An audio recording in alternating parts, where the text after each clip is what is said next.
Yun. Oo. Releasing na. Kapit na. Okay na, okay na.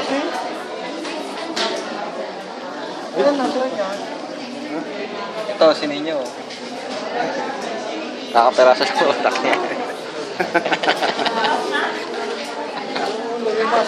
Pila kami dito, releasing na kami yung visa. Dito kami sa ano? Sa... Mga TNT. Embassy. Embassy. Sa embassy kami. Kakagulo dito, nagagawa. Ha? Ikaw? Wala, video.